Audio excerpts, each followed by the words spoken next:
Hello, everybody. Oh, hopefully it's working. Yes, it's working. Good. Hello, everybody. It's the Pearlo Wisdom Show. Thanks for coming in. Wow, wait, what do we have a lot of unpack? Well, last night I did the Edmonton Oilers Nashville game. And what I learned about that game, I did it with Peyton on the radio. And what I learned about that game is that Nashville has a very difficult time with speedy teams. That's the way to beat Nashville. Skate.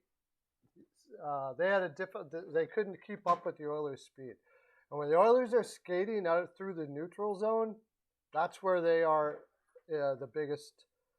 That's when they're at their best. And now I got it. It's the only way they're going to win.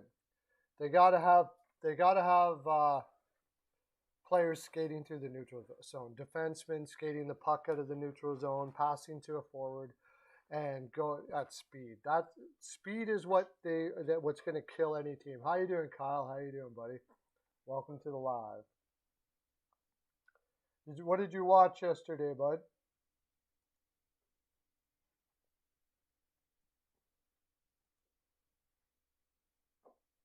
What did you watch yesterday, bud?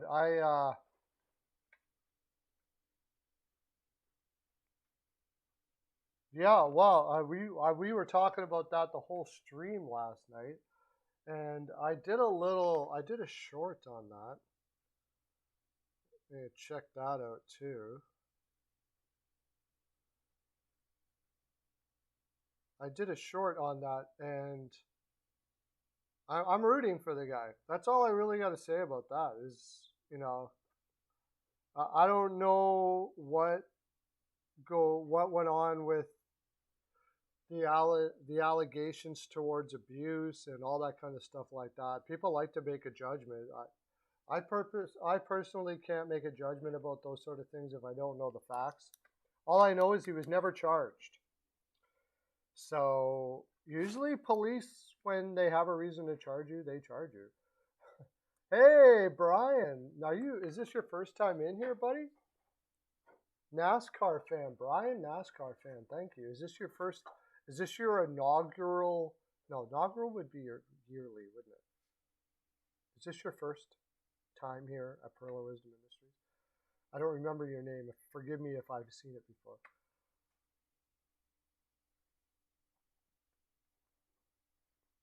Yeah, and I had a feeling that would be a lot closer than people thought because the Ducks had already played. Montreal has been playing with some heart lately, enough heart that it's. I really think they're going to keep Ducharme. I think they're going to keep him. I don't think they're going to fire him at the end of the year. I think they're going to keep him. He's got those guys playing with some heart now. You got to think about what he did. In that, is Brian still here? You didn't say anything, Brian. How you doing, Brian? Tell me talk about whatever you want to talk about here. Don't worry about what we're talking about now. You got something you want to say, you just put it down there. Something you want to ask or talk about. What's your favorite team? We'll talk about it.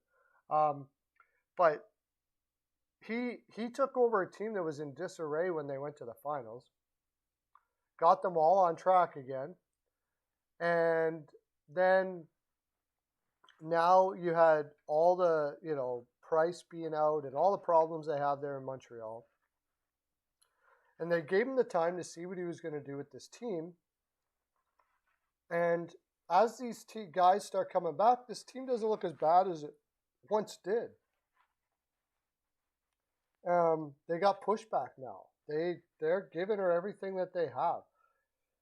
Main problem they have, of course, is the goaltending. Primo is, he's not probably an NHL level goaltender, but they're playing for each other now in Montreal. They're trying very hard for each other right now. So and that's what you want. That's really what a coach does, right? He gets teams to play for each other.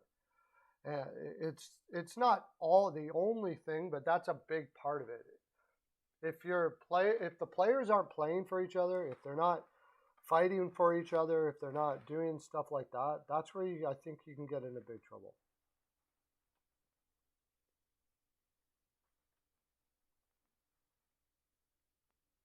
Oh, big Boston guy. Wow, you'll love Off the Wall Hockey, who's also part of the Steel Flyers All Sports Network. He does live streams, and he's a huge Boston fan himself.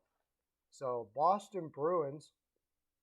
What do you got? I just did, it's funny, I just did shouldn't talk about it, but I just did a Giroux traded to 5 teams video. I haven't put it out yet, but Boston was part of that.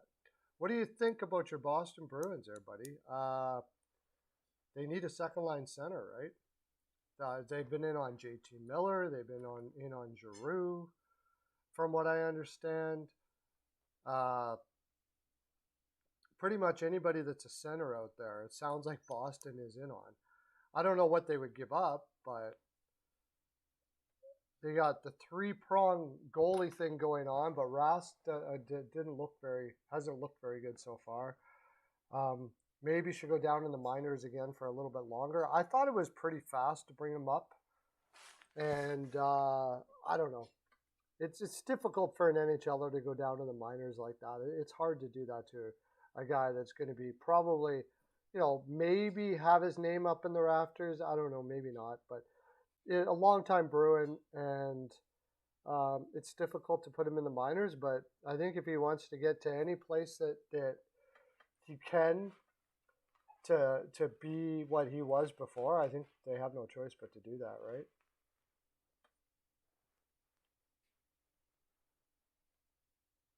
I think also that Boston really probably can't call themselves a contender unless Rask gets back to that point. I like Allmark, but I'm not, he has no real playoff experience, right? Playoffs are a way different thing than the regular season, so I'm not sure if Allmark is the answer there.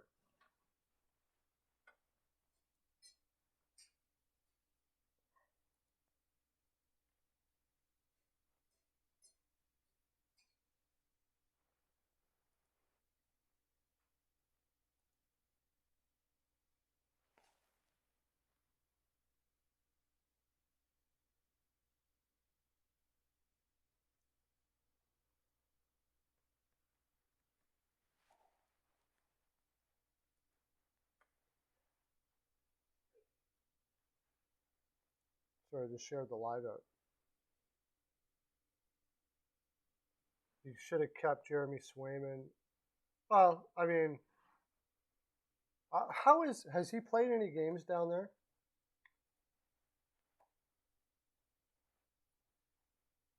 Yet? You can't put Allmark down there. He's been around too long. If anybody needs to have that regular playing time, it's probably Swayman. But I think that it was, it's a tough spot that they're in because it's hard to keep a guy like Rask down in the minors. It's hard. He's not going to say anything, but it's a different world down there in the minors. You're riding buses and stuff like that. It's a little disrespectful. Oh, you know what? Sway doesn't have the greatest numbers down there in the minors right now.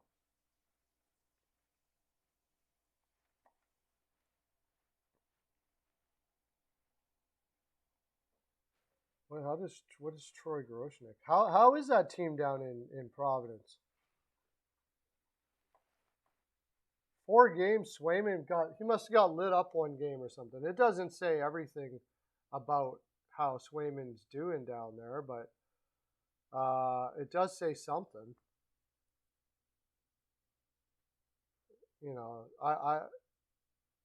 I was Jeremy Swayman was kind of inconsistent. He's only 20 years old. It's pretty tough.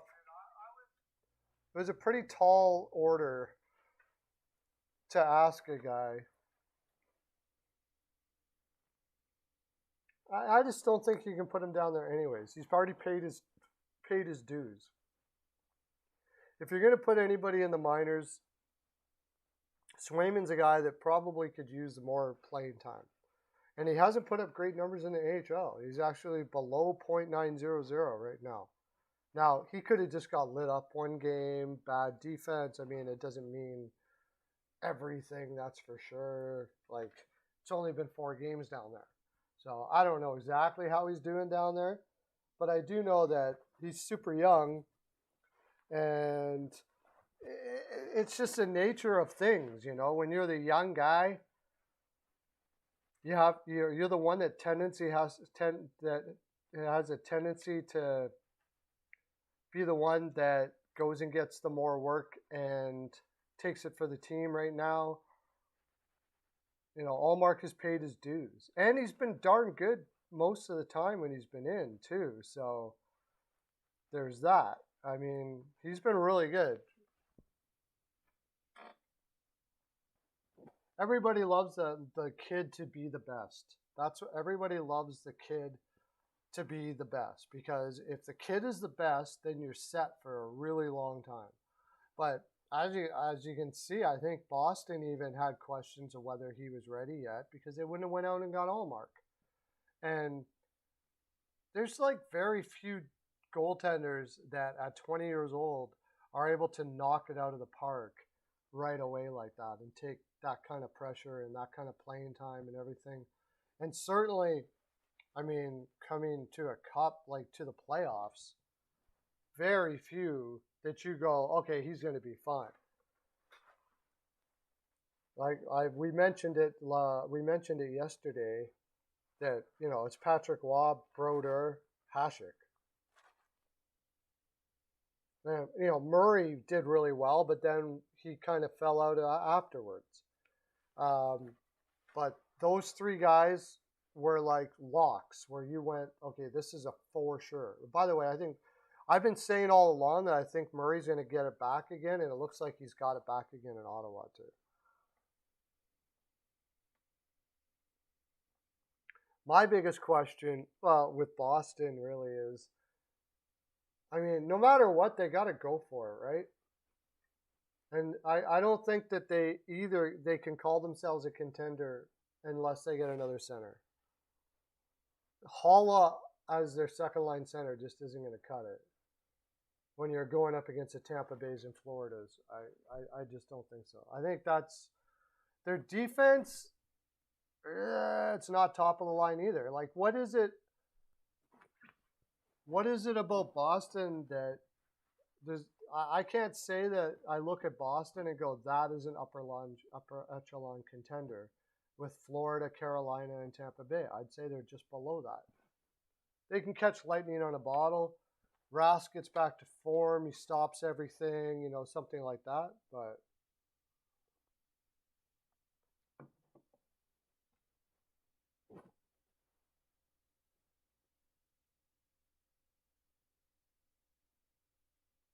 yeah, it was funny. We were talking about Montreal when you came in, and that team is working hard right now. That team is trying its butt off right now. I'm pretty positive Ducharme's going to be staying in there. Now we'll get back to thanks for Brian. If you want to talk more Boston stuff, just let us know. But as far as the Kane thing, I mean, that has really brought a lot of emotion to the field here. Somebody just sent me the interview he did. I haven't had a chance to listen to it all. Well, like Bruins should slaughter that game. They don't even have their best. They're not even putting Vejmelka in. They're putting the other guy in. Bruins should absolutely slaughter that game. Arizona has a tendency to surprise, but there shouldn't be especially the way the Bruins play. Arizona's going to have a difficult time with them. If they play the high pressure, what you got to do with Arizona is you got to pressure them down low hard. If you let them come out of the zone, their biggest strength is they got a couple defensemen there that can move the puck up really well. But if you get down, and this is the type of game that Boston plays, so I don't see why they're going to have a problem with this. if you get down low and pressure them all over the ice, they have a tendency to cough it up quite a bit. And that's what Boston, I believe, will do, and they shouldn't have a problems with that team. There's been teams that have undervalued them. I don't know. Sweeney's too smart of a guy. The only way I see them losing that game is for some reason they play down, like, oh, we got this.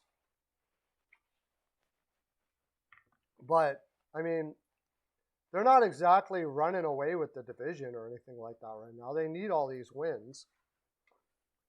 And, you know, they should have had it against Colorado and they let it go. So I would have to think that they're coming into this barn, wanting this win pretty hardcore.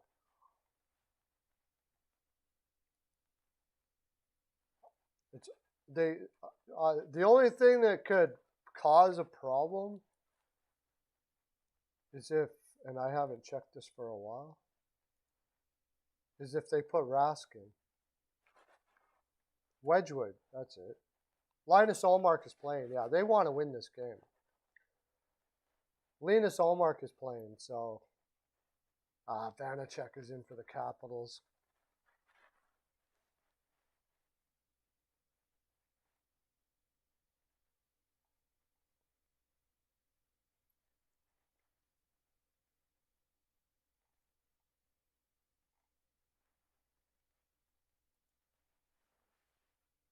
They got to win that game, no doubt about it.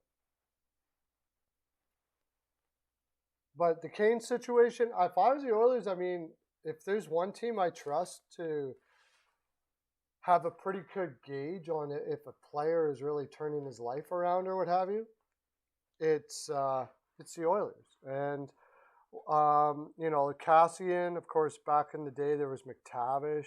I don't think there's been one time when they've taken a reclamation project and it didn't work. And one of the things that the Oilers do for players in this situation is they basically say, look, you know what? We want to see you be part of the community. Hey, Lauren, how you doing? So we want to see you be heavily a part of the community. You had some issues. We want to see you giving back to the community hardcore here. And so far, from what I understand, Kane is open to that. And he's going to do a lot of community work, apparently. And that's what they've done with every guy. Cassian, all of the guys that had, like, problems, issues, that went to the Oilers, and they've picked up quite a few in the past.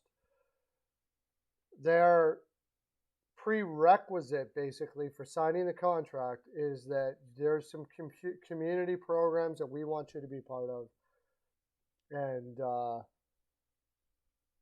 hey, how you doing, Lauren? Woo! Welcome, buddy. So we'll see how it works out, but I think it's worth the risk. Honestly, I think it's worth the risk. What do you think, Mercer?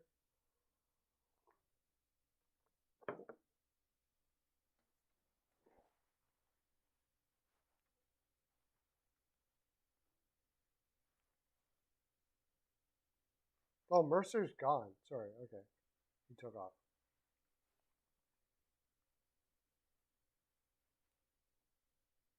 Community work in Edmonton? I mean, it's like anywhere. Like, he's going to go to hospitals. He's going to do charity work, basically.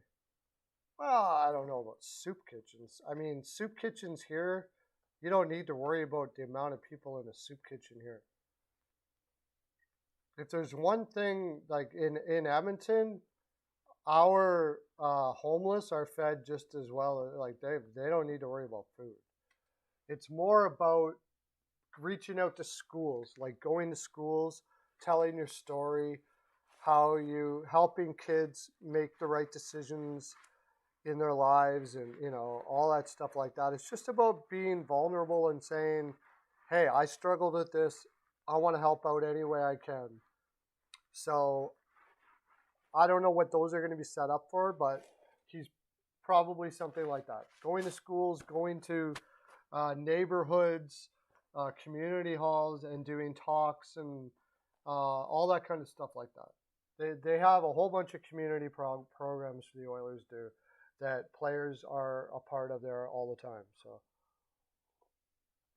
it's huge for them anyways, but especially for guys like him. It's pretty much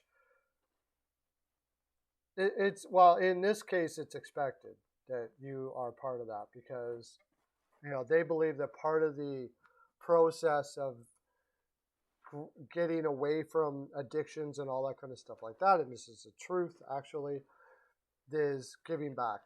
Giving back. When you give back, you feel a sense of strength. So that's what it's all about. I don't want to get all preachy or anything here, but it's worked. It's worked for several people, and the guy that's the pioneer, the big guy behind this, or it was anyways, that started this whole program stuff up was Craig McTavish.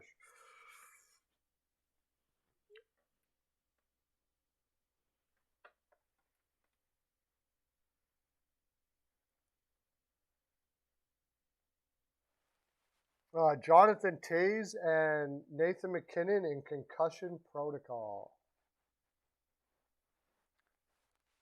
Both of them. Toews is in concussion protocol. I don't even know when that happened.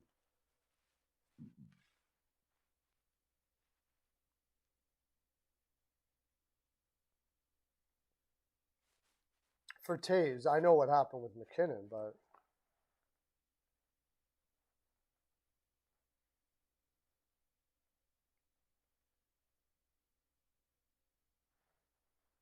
I don't know when that happened for Toews, but what a terrible time. I mean, what a terrible year for Toews. Yeah.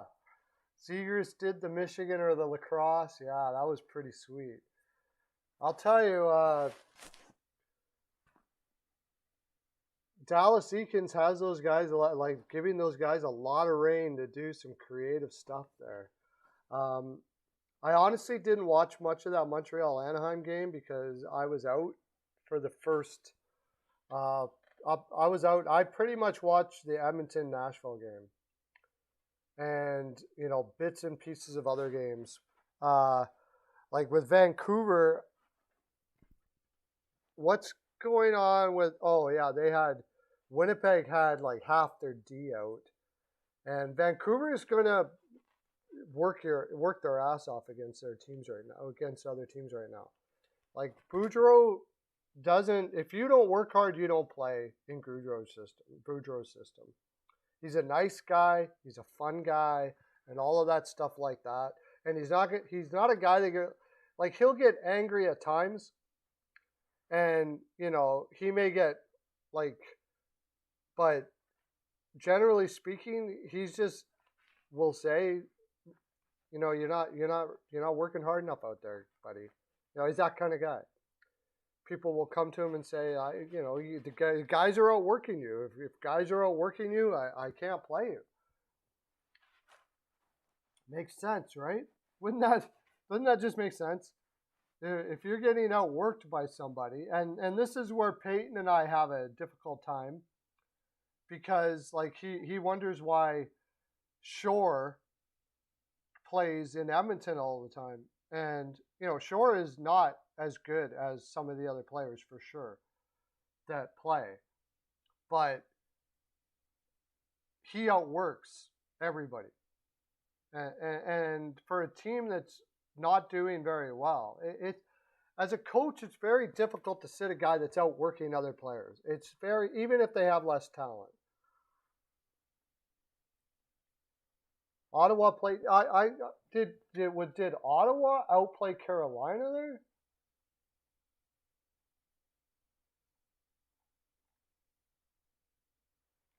Again, I missed a lot of these yesterday, so you guys are gonna have to fill me in a bit. I thought Carolina. You know what? I haven't even looked at the stats. Bad me.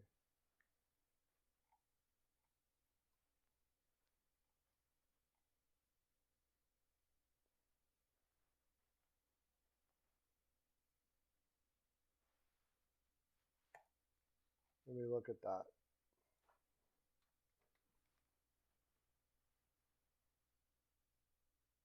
Oh yeah, Ottawa does work hard. Oh, 39-29. Yeah, Ottawa is a hard-working team. They're aggressive, very. Their forecheck is fierce. They won't back down from anybody. TJ Smith is a fantastic coach, a fantastic motivator. Derek Stepan potted one last night from Shea, and they got Kokaniemi down on that line. Formanton, Mete, and Godet. Now Godet's got another one. I'll tell you, that guy's got a killer shot. Killer shot. Nito Niederreiter got the... Oh, and then it went to shootout. Went all the way to shootout. Jeez, okay.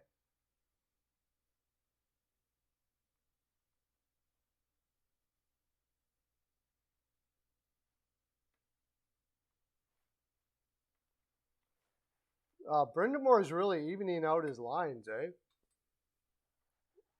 Trocheck only played 19 minutes. Svechnikov played 19 minutes. Like, not one forward played more than 20 minutes yesterday, and they played overtime.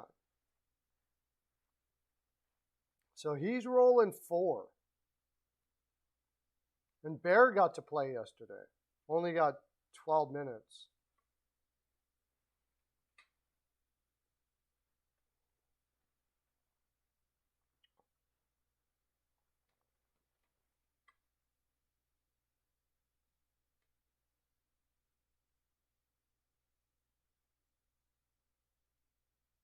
Yeah, I think he's starting to fade a little bit, Stahl. It seems like it's how old is he now? He's got to be getting right up there, isn't he?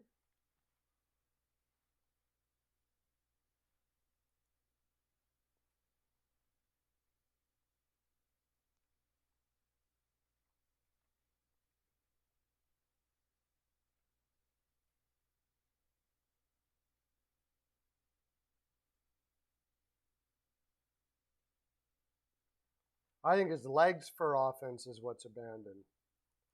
Jordan was never the fastest skater in the world, but he was very intelligent player. He's 33. Yeah, I think it's more his legs than his mind. He just can't get there anymore. It's starting to go downhill a little bit. And his role is to play against the other team's top lines. You know, it's as he gets older, his role, I guess, is probably changing, right? So.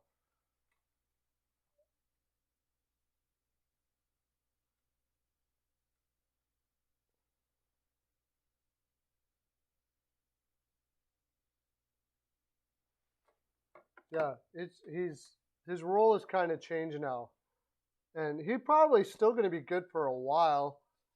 Good enough, like third, fourth line guy from from now on in his career.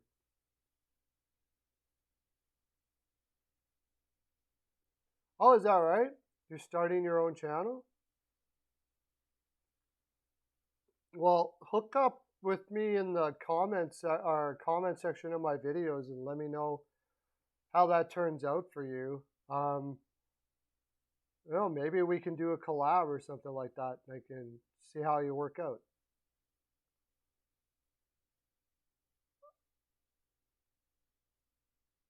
If you ever want to do a Skype or something and have a chat, we can talk. If you're wanting to do it, I've been doing it for a long time. Not like a really long time. I just started kind of seriously doing it the last like 2 years or last year maybe, and so it's starting to take off a little bit now. Yeah, he's just playing as a defensive center pretty much. And that's really what his strength always was. I mean, even when Jordan Stahl was in Pittsburgh there, I mean, he was an amazing third line center when they won cups there in Pittsburgh. And it's been pretty much his biggest strength, although he has put up some pretty good offense in the past. But he plays a pretty rough game. He's a big guy. He's still going to have value for a couple years. And I think if you had him on a team that wasn't as deep as Carolina, he probably would have some pretty good points too. It's just not his main role in Carolina now. And that's the thing about the stalls is they don't get all of the stalls really. They're not prima donnas by any stretch. Like they're going to do what the team wants them to do, and they'll never question it.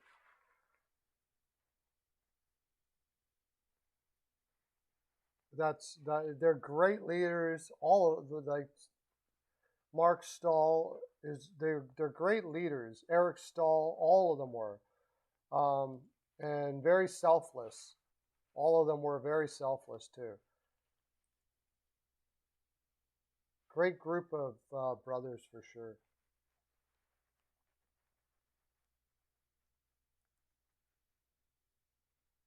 Oh yeah, Michael Hauser is placed on COVID protocol for the Buffalo Sabres, leaving them with basically no goaltenders.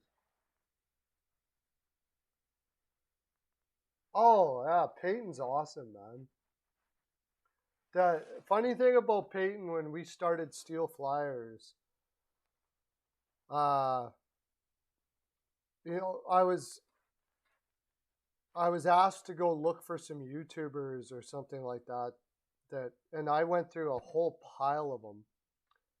And as soon as I heard Peyton do his thing, like the first video I saw, it was like pretty simple videos. He hadn't really got, he just started. He didn't really have any subscribers or much or anything like that. And I loved him right away. So I reached out to him, and him being young and he was in college and stuff like that, you know, he's young and like, oh yeah, I'll do it, whatever. And the first time I worked with that guy, I don't know, we just clicked. There's a chemistry there. He's a great kid. He wears his heart on his sleeve though. Sometimes it makes for fun live streaming for sure.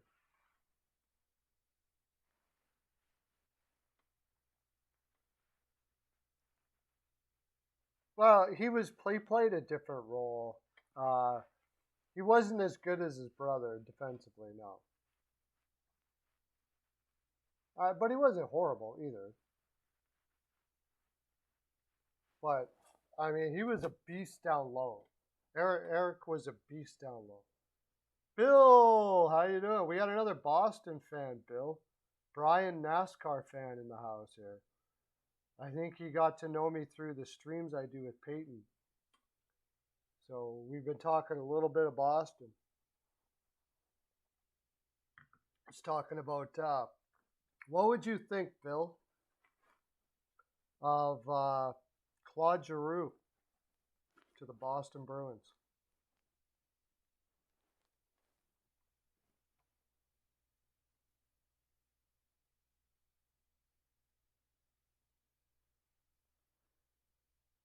What would you think of Claude Giroux to the Boston Bruins?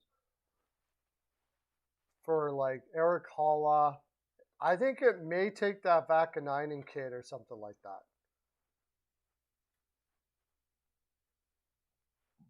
I don't know. I don't know. That Vakanainen kid's looking a lot better than I thought he would. It's hard to put a value on what Giroux would get because he controls his destiny quite a bit. The only leverage Philadelphia has is we can't trade you unless we get a decent return.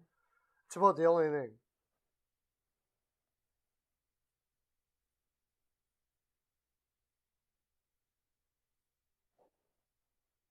You think it would be a great pickup? Yeah. Yeah, he's from Ontario, so it wouldn't be too far away. Uh, he's just it feels like a Bruin. Like he's like a Bruin already. Like he would just fit in there perfect.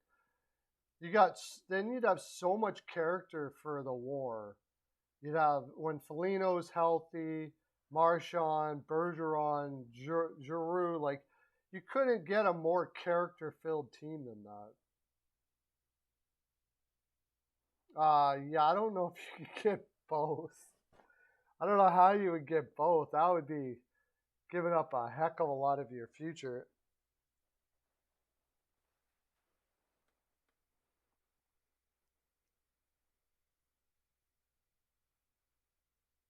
I was thinking that I really like Smith up on that top line.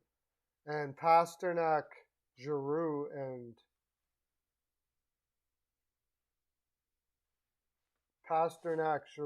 Hall, which would have like two players passing to Pasternak with his shot and everything like that.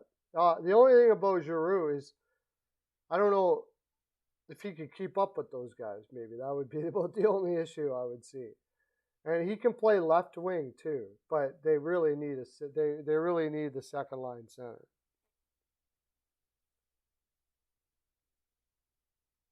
But if they do put the whole big top line together, and then put Smith and Hall on that line, maybe that would be better. I don't know. The thing is, you don't really have a true shooter there because Smith is kind of like he's a kind of guy that he gets a lot of the dirty goals, right? So it's kind of better for him to play with shooters. He's kind of a straight line guy. Take the puck to the net, stuff like that. I don't know if that line would work out perfect, really.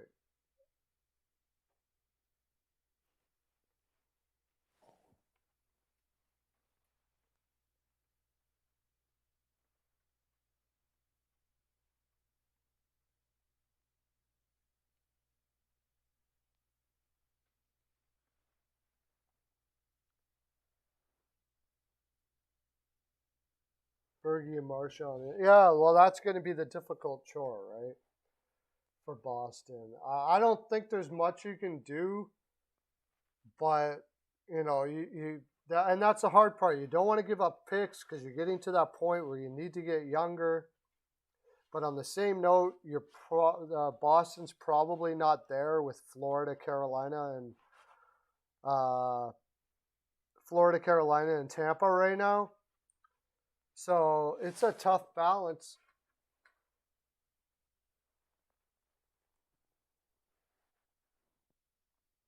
Maybe. I bet you my team would want Martinook next season. I bet you the Edmonton Oilers would be interested in Martinook next season. They need some third line scoring depth and a guy that plays like that.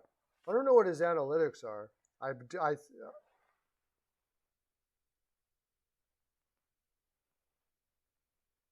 Yeah, we'll see. Yeah, that's the other big issue with Martinook is. Well, apparently he has, but that's kind of died down now. But that would probably be part of the deal for Giroux, actually.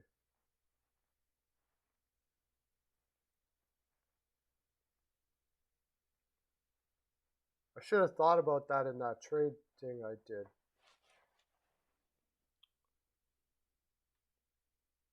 I don't know if he still does. He was just upset he wasn't getting ice time and all that kind of stuff like that. A player generally will, if he's not getting ice time, but he's played a lot better as of late. So he could be part of a deal, but is he still like saying, I want out of Boston for sure? I'm not sure. We haven't heard anything him say otherwise. So we have to assume that he still wants out. He has improved his value quite a bit lately. He's looked a lot better.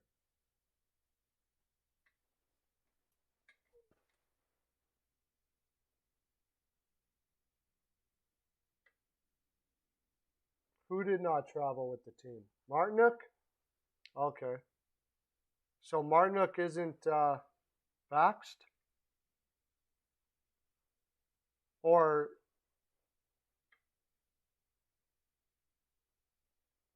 No, Edmonton's. I don't. Edmonton's not playing tonight.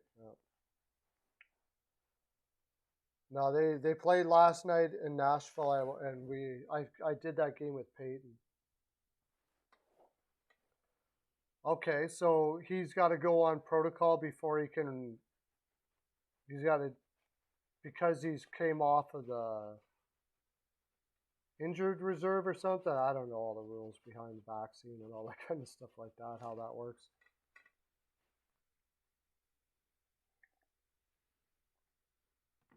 Oh, he's still got COVID. Oh, okay. He's still carrying it.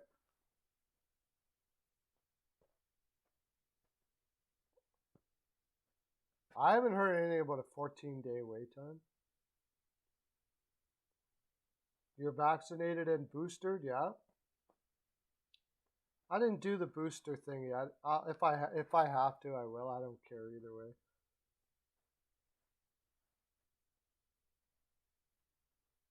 Oh no, next game sounds like that'll be awesome to watch.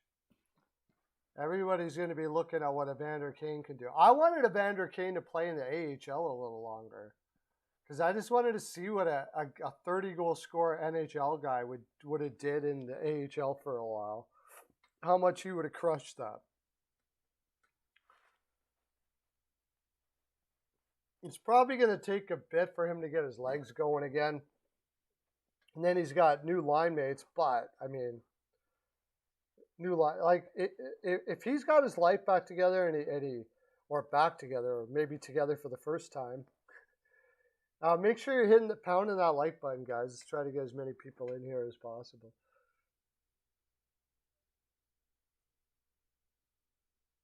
Oh, okay. If they contacted COVID under 14 days, okay. Is that what it is? I don't, I learn all that stuff from other people because honestly, I don't even pay attention to the rules of what they do here in Canada. It's funny. I don't even listen to. I don't even watch the news. Like never do I watch the news. No, apparently I think it's going to be next game. He's going to get some practice time in. They'll make a judgment call on that.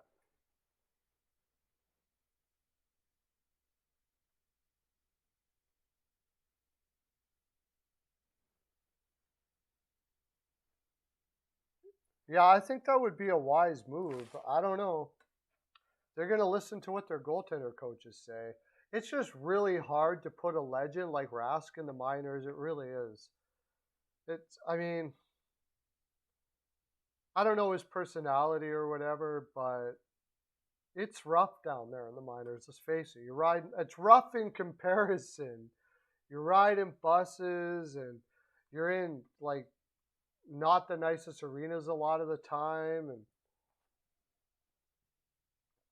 I know Rask would do it without a problem. He would do it and he wouldn't complain about it, which is really cool about Rask. But yeah, he signed a 2-way contract, I believe. I don't know if he signed a 2-way and then signed a 1-way. Good question. I'm gonna look that up, buddy. Good question. I'm gonna look that up.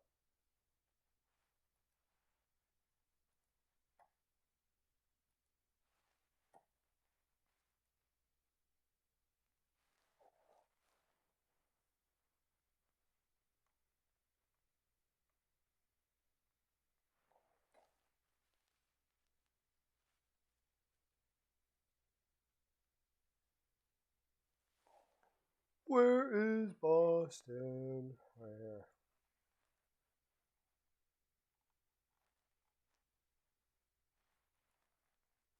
I'll look that up for you right now.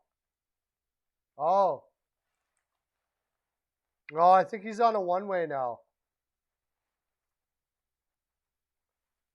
And he's got a no movement clause. So that's why they're not putting Rask down there. They signed him to $1 million contract. And he's got an NMC. So even if you wanted to send him down there, you can't send him down there.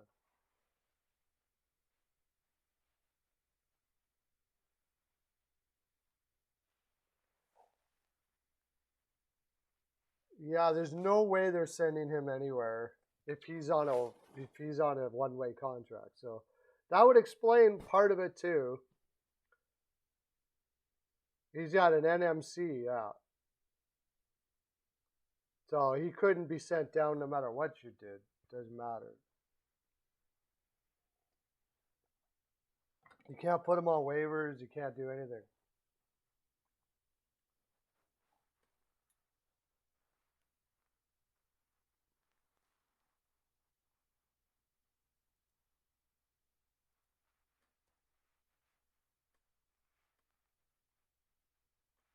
Neither one of the goaltenders for the Red Wings Penguins game have. Is it going to be Casey DeSmith, who struggled hard this year, or Alex Nedeljkovic? Okay, we got to talk about that too. In what universe does Pittsburgh lose to Seattle at home? I didn't even look. Did they completely outshoot them? At least. Did Branson have an out-of-body experience last night? I didn't watch it, so.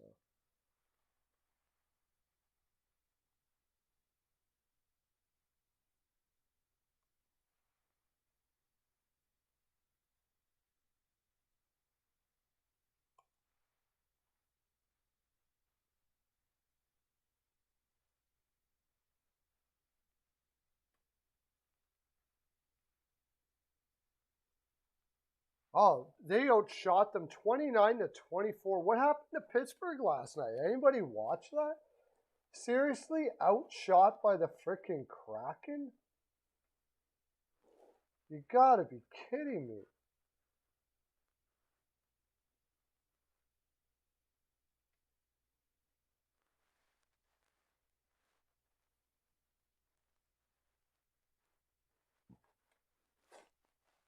That's unbelievable. And there's the next question. Jari started out really well, but he looks like he's starting to fade now. Yeah. Yeah. I don't understand. I didn't watch that, but I know I got a buddy who's a big Pittsburgh fan, and he said watch Pittsburgh play down to their competition tonight. And now they got Detroit now tonight after that.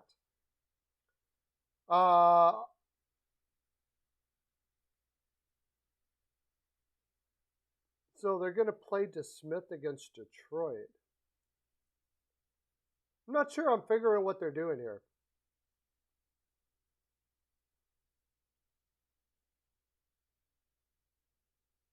I would have thought they would have played DeSmith against Seattle. But I guess, like, sometimes it's hard to get up for those games against Western Conference teams, especially weak ones. But Pittsburgh usually doesn't do that sort of thing. They're usually one of the most mentally prepared teams in the league, but I don't know.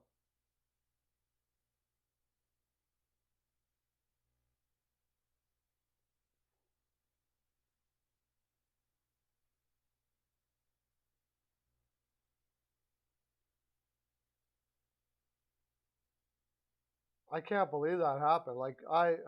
Well, I mean, I suppose it's going to happen eventually. Percentages say that no matter what, any two teams playing against each other,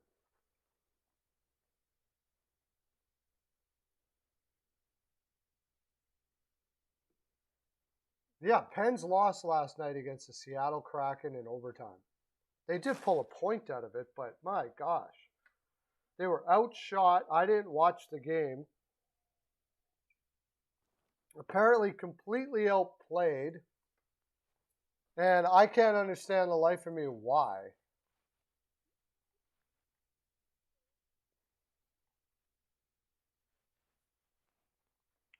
They played Arizona.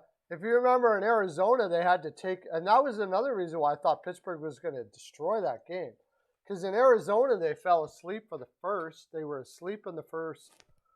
And then, they had to come back and win that game. And then they do basically the same thing against Seattle again.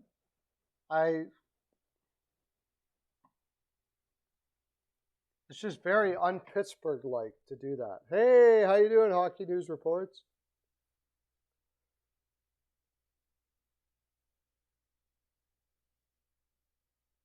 Well, I'm glad you like it. Tell all your friends. I should maybe call that the most interactive in the land.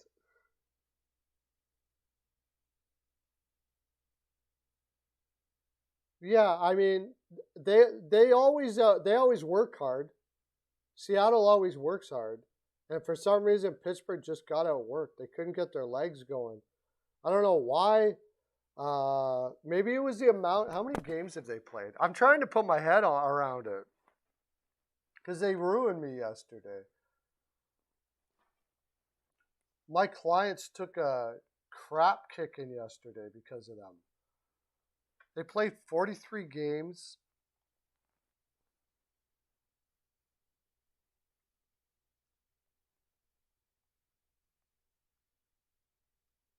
They just hit a wall, I guess. They must have just hit a wall yesterday. Maybe they all went out or something. I don't know. They both played the same amount of games. Like, I didn't see that coming at all. I'm not picking Seattle in that spot ever. It's not like they were overlooking. They're playing Detroit after that. Detroit's not that difficult of a team either. This was a time to crush.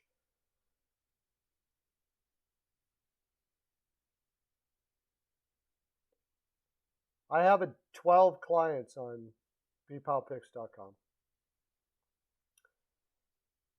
I get up to 100 clients and I'm going to start traveling all over the place and seeing you guys.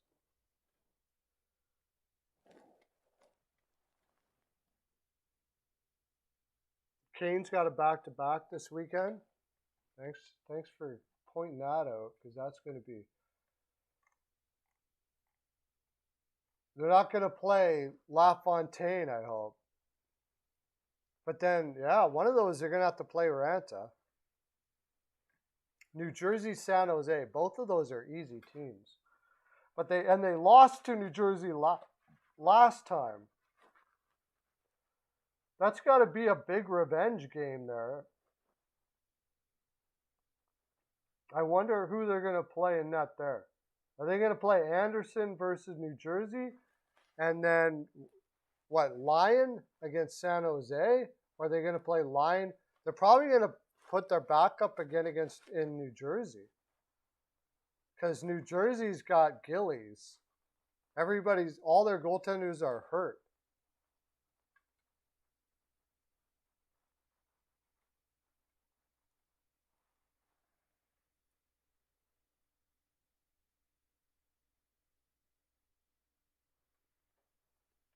Uh, 88 accounts?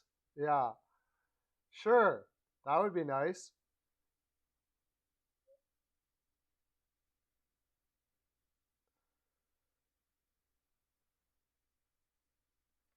That would be nice for sure.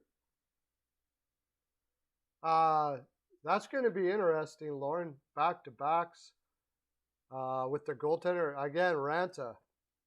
Ranta cannot stop being injured, man. The guy is injured constantly, all the time. Well, Ranta will be back. Ranta will be back. All right, well, let's look at the games for tonight. We'll look at the teams playing tonight. Let's do that. Well, first we'll look at Carolina because you just brought it up.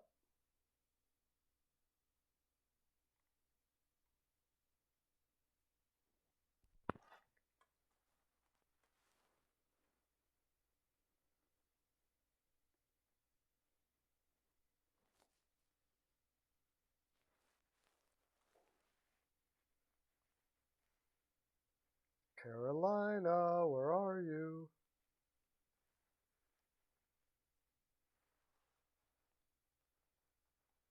There, Carolina.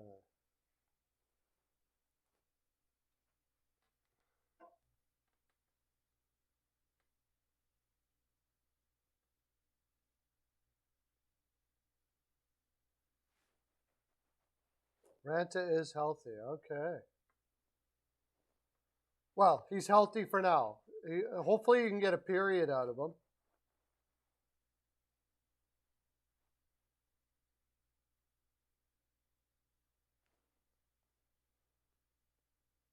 So they're going to play Ranta against New Jersey and Anderson versus San Jose. Carolina should be able to chew San Jose apart. San Jose's Carolina's game does not match well for San Jose. I think they should crush that even on a back-to-back. And I believe San Jose has been on the road for a long time. Oh, they're going to be playing. They're going to be on a back-to-back too. They're going to be playing Florida. Are they playing Florida tonight? No, Saturday. They're playing Florida Saturday and then Carolina the next day. Ouch. That hurts.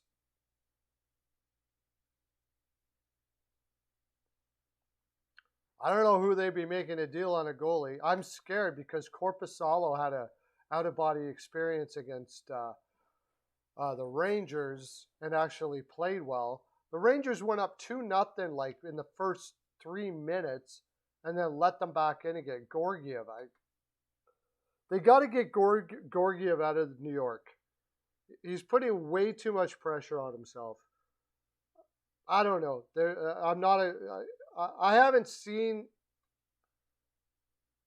I think Georgiev is very overrated right now. I think he's got the tools, but he doesn't have the head to be a goaltender in the future. I don't know who. The only one I could see that would make a difference there is Fleury.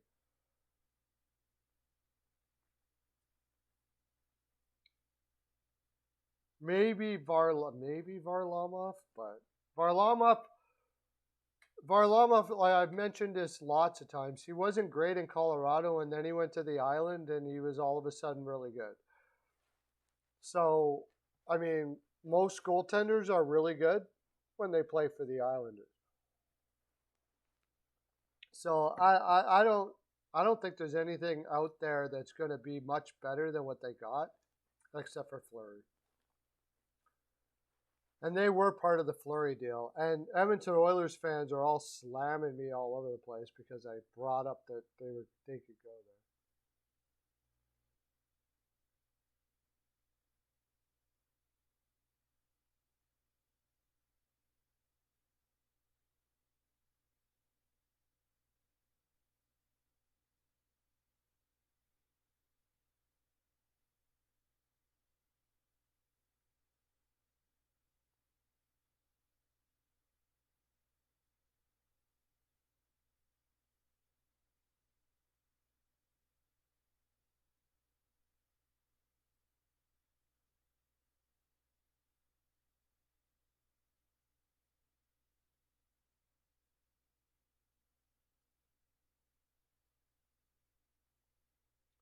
Thoughts on the Kane presser today? I didn't actually hear the presser.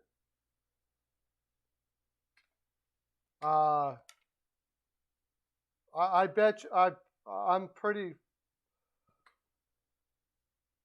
I didn't really hear the presser. I'm pretty sure it's stock answers. I know the Oilers and what they do in these situations when they bring in guys like that. I was already talking about it.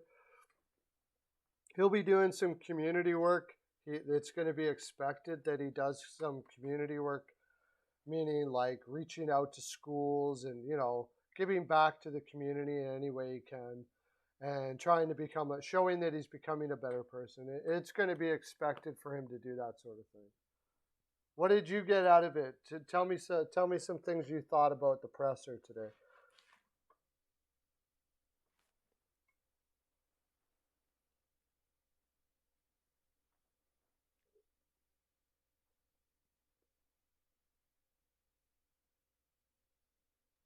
Yeah, I mean, I think Fleury could make a difference, but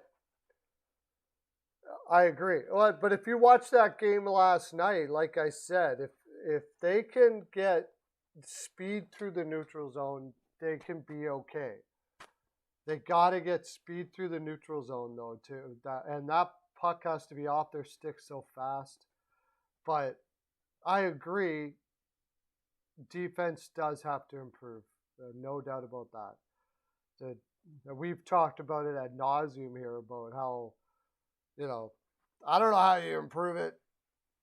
You want to hear something like I was just talking to an Edmonton Oilers guy now because we were talking about a Fleury trade, and he basically said, I said, well, if you can find a place for Barry, get rid of that contract, and he said, oh, they're not going to get rid of Barry. That would be stupid.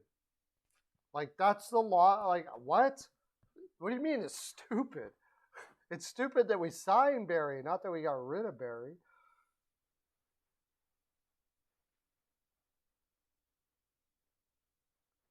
Yeah, well, yeah, but how? How do you trade? Are you seriously telling me that somebody out there is going to, like, say we go Barry in a second? There's somebody out there that's going to give us a defenseman back for that? That's better than Barry? They won't give up a first. I don't know. I don't know. I would love to talk to managers like know like exactly be in the meetings and hear what they say. Okay, so Arizona will take Barry. We're gonna have if Arizona takes Barry, we're gonna have to give a pick with Barry to get rid of him. Give me a deal out there that's gonna erase the fact that that contract was given.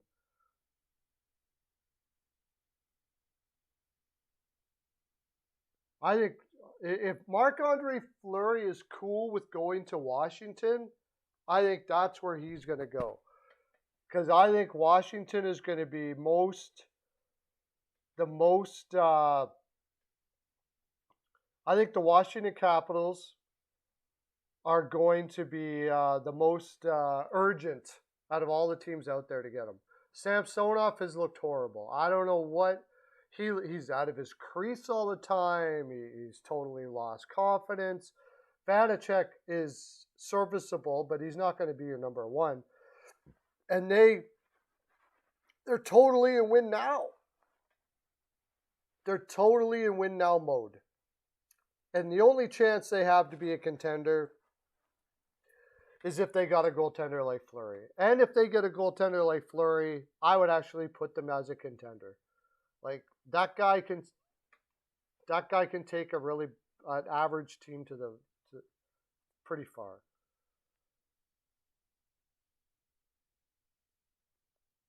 Are you talking about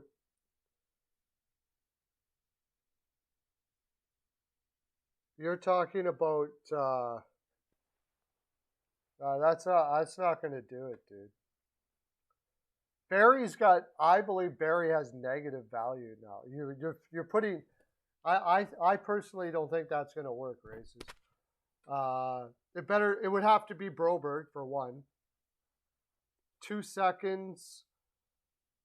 If you look at some of the offers I've heard from Florida, if you've heard like some offers you've heard from Florida, I think Florida is going to ruin us in that kind of a trade. They have no reason to take Barry, none. Like if they're doing Edmonton a flavor. You're talking about Chikrin, right? They're doing Edmonton a favor by taking that contract, so they're going to want a first and Broberg for sure. First and Broberg for sure. Especially if they're taking Barry. They're going to want a first and Broberg anyways, but if they're taking Barry, for sure, because they don't want Barry. What do they want Barry for?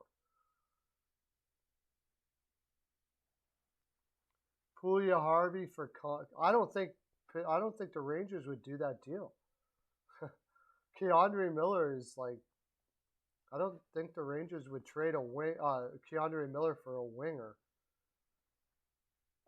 Maybe like, upper echelon winger, but not a guy like Puya Harvey. I get what you're saying there. And freaking, oh, if they would, I would be all over that. Here's some Puya Harvey for you, sir. No problems. Would you like a pick to go with that? Oh my gosh, if we could get Keandre Miller, woo! That would be amazing. Yeah, I just don't see the Rangers doing that at all. Not at all. Not at all. They love Keandre Miller there, and so should they love Keandre Miller there. He's fantastic.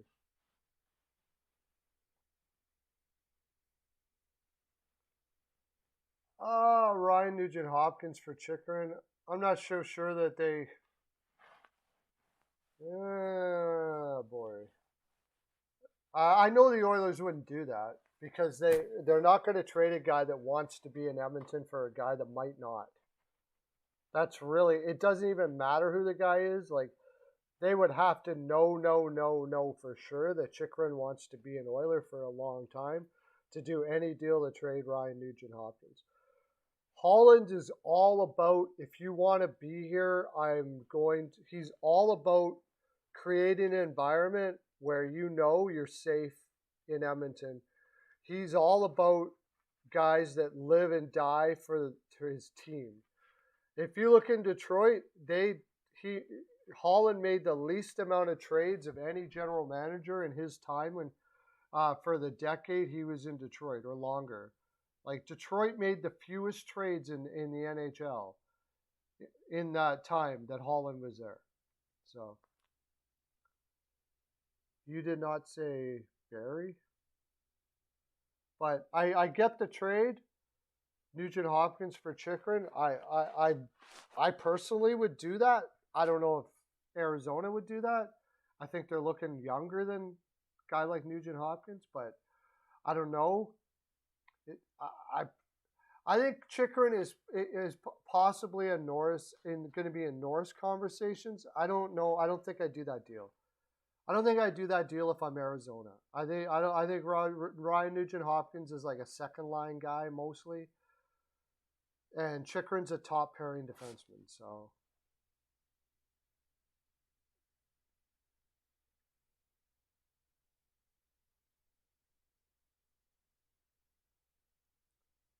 Justin Braun, not my favorite guy. He's like a bottom pairing.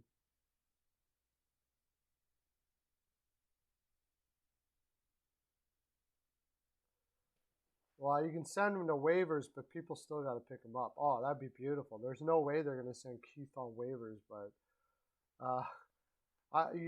yeah, that is why you need to fire Holland. Oh, Braun for Cassian, I would do. I like that deal. I'm pretty sure Philadelphia wouldn't do that. And I'm pretty sure the Oilers won't do that because Cassian is like the diehard Oiler. So, I mean, especially now that they got Kane there, I know there's so many dynamics to this. On paper, on the ice, for sure, I do that deal. No doubt about it, Race. No doubt about it. But now that you got Kane there, a guy who's going through rehab, and you got Cassian there, a guy that can help a guy in rehab, Cassian has probably solidified his job for quite some time now.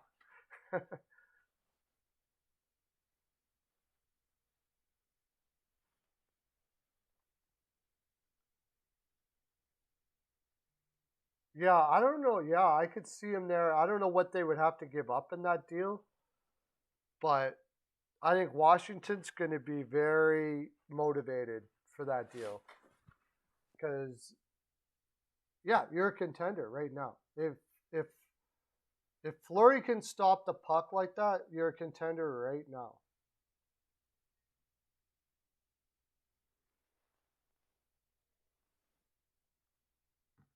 You're a contender right now.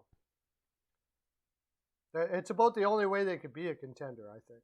No, a lesser goaltender, and they're not a contender. You could have like a Talbot in there; they're not a contender. Just Nedeljkovic, they're not a contender. Allmark, they're not a contender. You know, you're above average goaltenders, you're not a contender. But a guy like Fleury, that can make up for their age, a little bit of defensive problems, can make up for a lot of stuff for sure.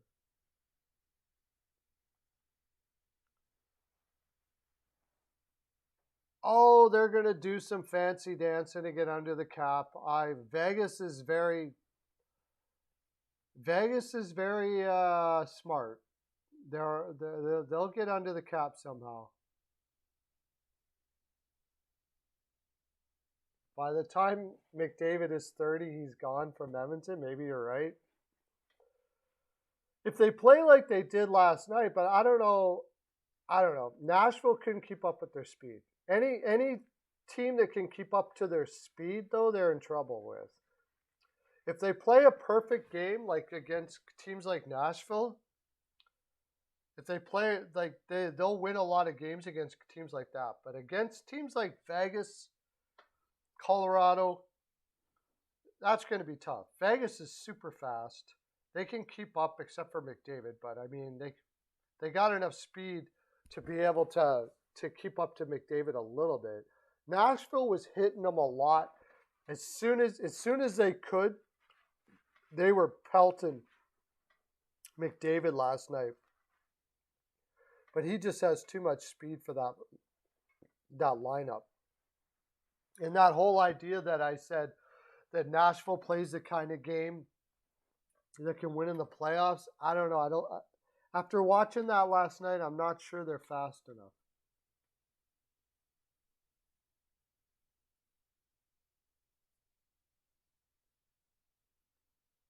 Yeah, well, they do good against Vegas now, but how good are they going to do against Vegas when there's Eichel on the team?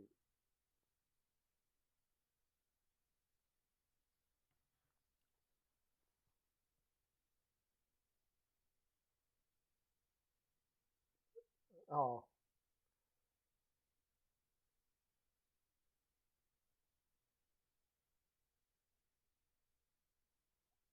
yeah, I know why they think he's a great goalie because he's got all the tools to be a great goalie. He's big. He's got his reflexes are amazing and all that kind of stuff like that. It's up in his head.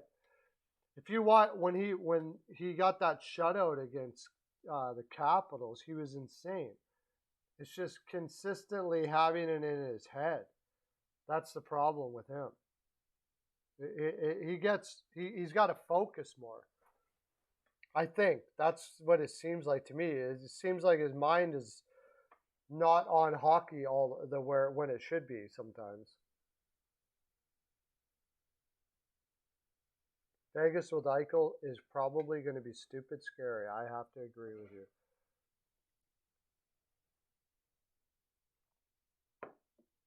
I would think so. Yeah.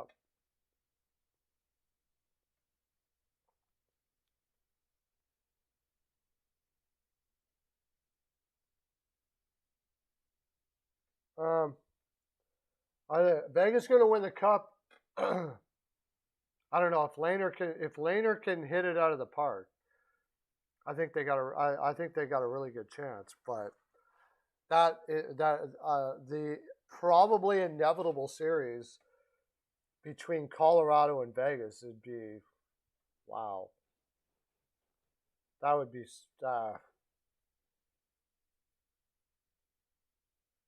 well. The big thing with that is how good is Eichel going to be by the time the playoffs come? I don't know. They said still for another month or something like that.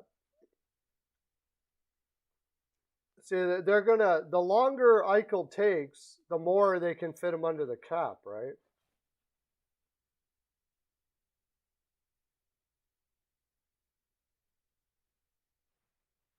That is gonna be so awesome to watch. The first game Eichel plays for Vegas. I mean, I will be watching that. Stone came back last night, and so did Pacioretty. They had everybody in the lineup last night when they lost to Florida. I didn't watch that game, but Florida at home is pretty much invincible right now. It doesn't matter. That was the first game back after a long road trip. in the West.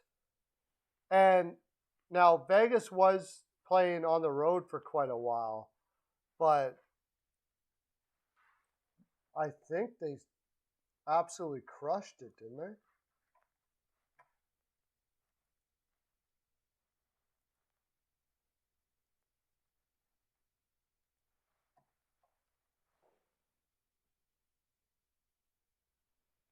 They outworked them. I know, and that was like they were just on a really long road trip out west. It's not easy to get going for that. I mean, you got you got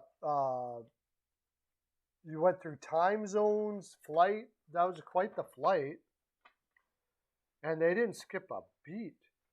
Outshot him 32-25. Sam Bennett potting another one, 19 goals. He's just heading for 40.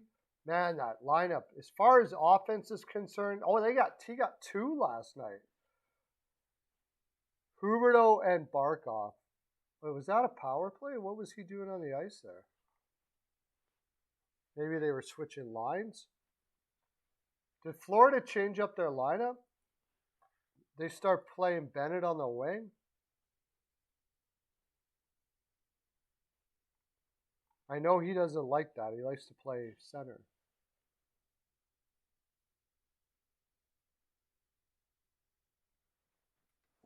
Maybe I'll do one with off the wall. I'll probably, if not off the wall, I'll do it with Peyton. Peyton and I seem to have a connection there, so I don't know. Maybe I'll do it with him. Verhage, Barkov, Tippett.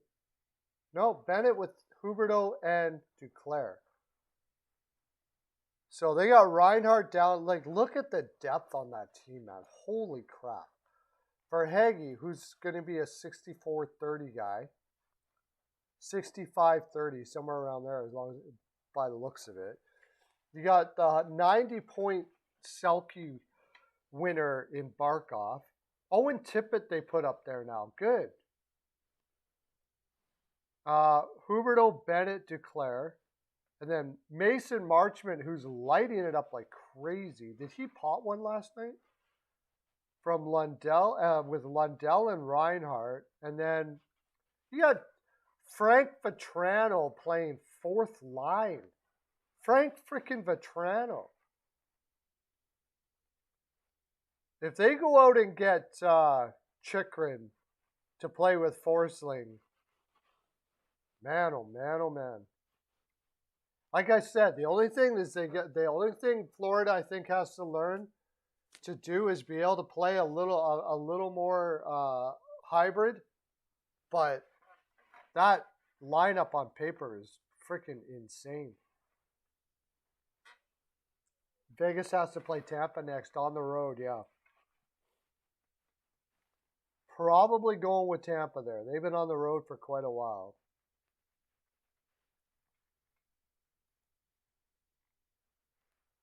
Yeah, I know he didn't score, but...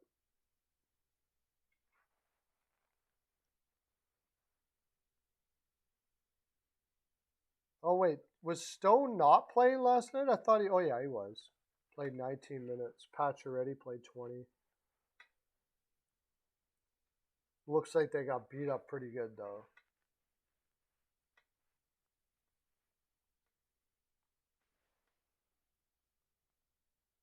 Yeah, he's crushing it in college, Owen Power, right now. He's in college right now. He's crushing in college.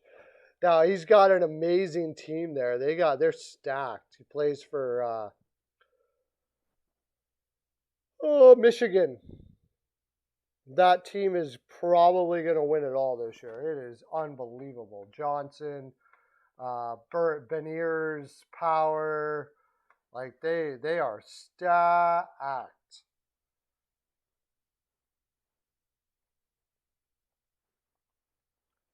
So, anyways, they got Vegas is going to be when they play Tampa Bay.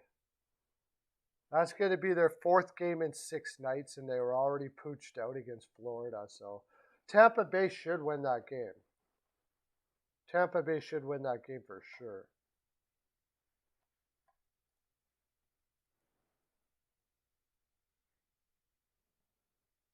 He could start any time, but he chose to go back to college for one more year. It was his choice.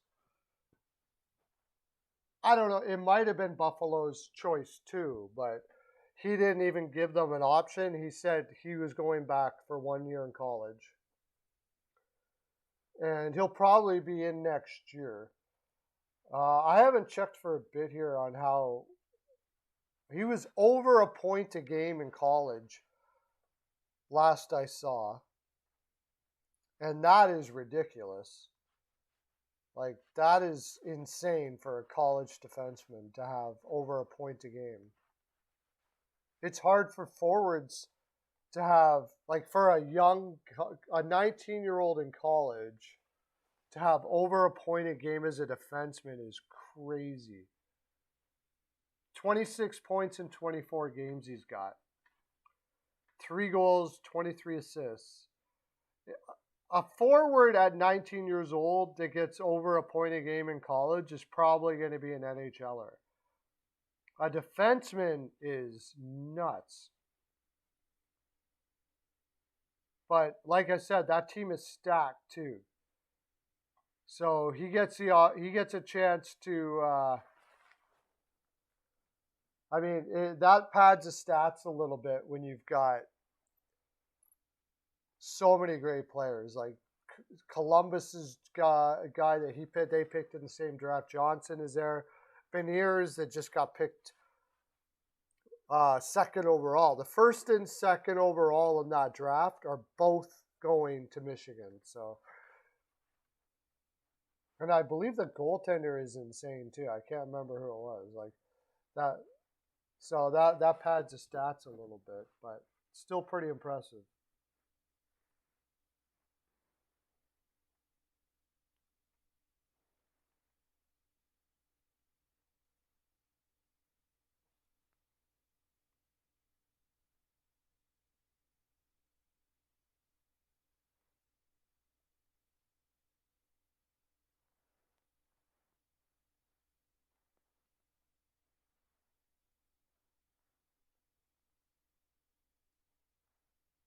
I was just going to see if there's any more news here. Oh, yeah. Adam Fox is on the injured reserve, right? Adam Fox is on the injured reserve against Minnesota tonight. I think I might put a little bit on Minnesota. I don't think the Rangers are going to be the same team without Adam Fox in that lineup, man. The thing is, though, that they should be a little bit embarrassed from losing to Columbus last night. The thing is, but going against Minnesota is not the best bounce back team you want to be playing against. I think their head was in Minnesota when they were playing Columbus.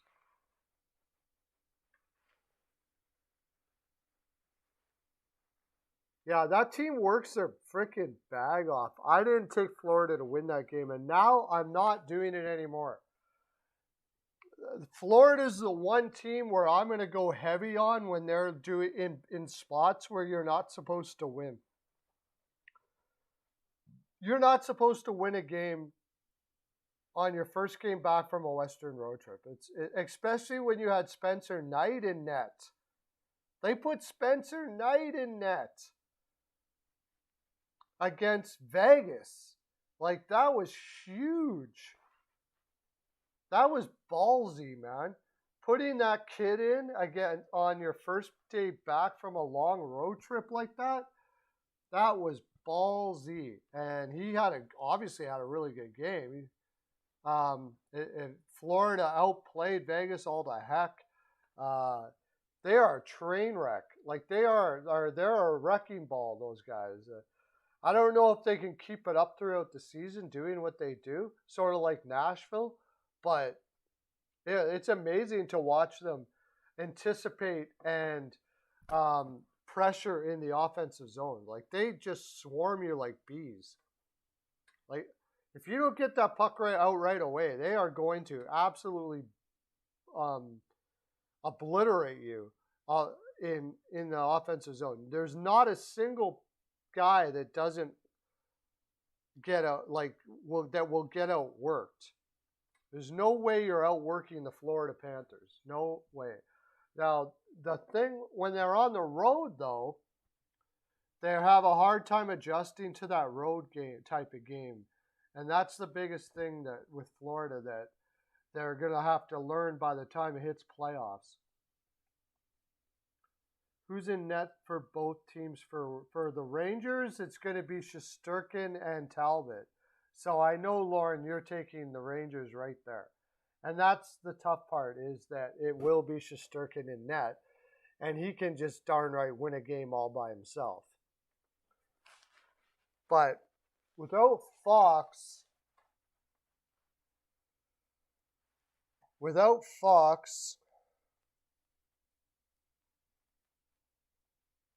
I don't know. We haven't really seen the Rangers without Fox yet.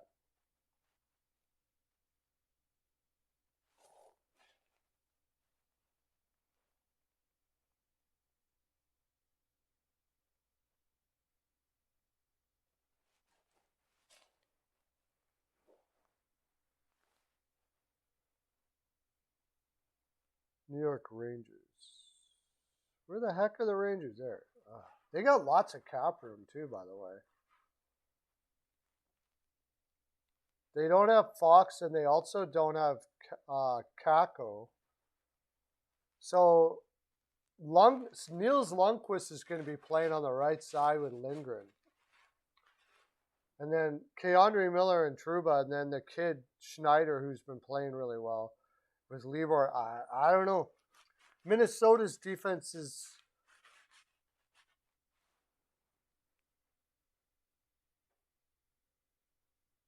outfox the Rangers. Haha. Boom, boom.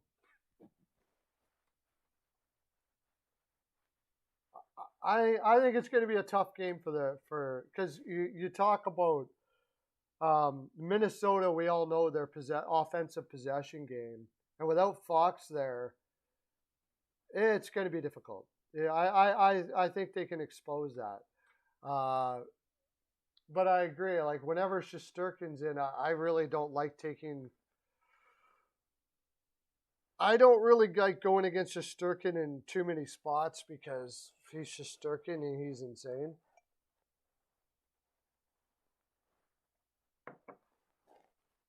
But I think I'm leaning Minnesota. I'll be right back. I'm going to grab a coffee, guys.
Sorry about that, guys. Had to go to the washroom too. So, anyways.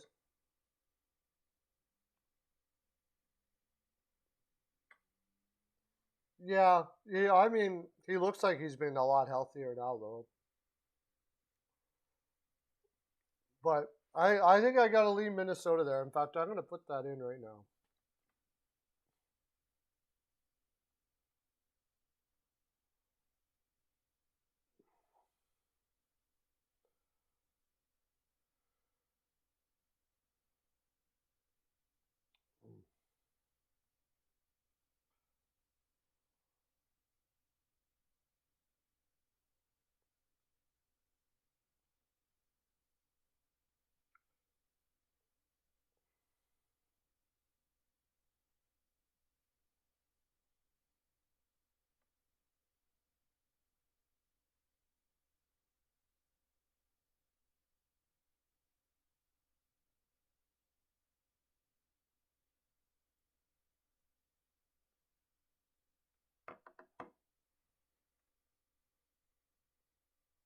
You think, okay, you don't believe in Talbot, Rangers win this?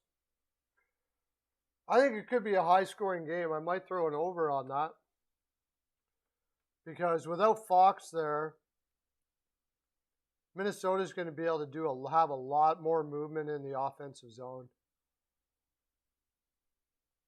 You got to remember, the Rangers are on a back-to-back.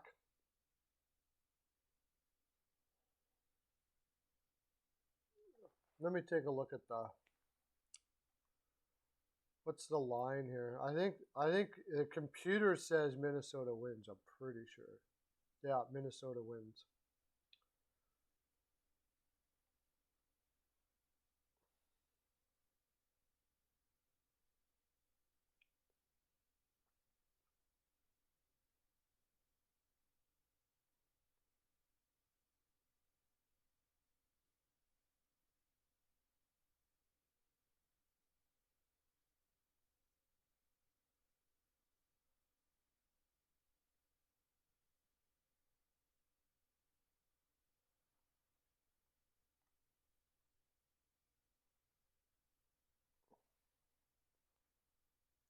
So Minnesota beat Montreal, Chicago.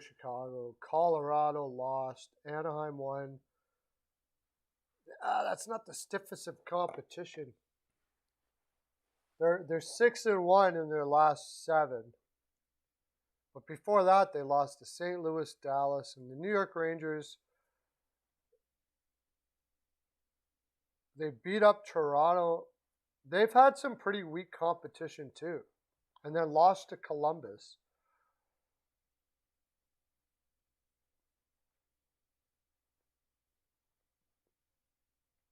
The Rangers could overcompensate and play too defensively here. And Minnesota could trap them in their own end.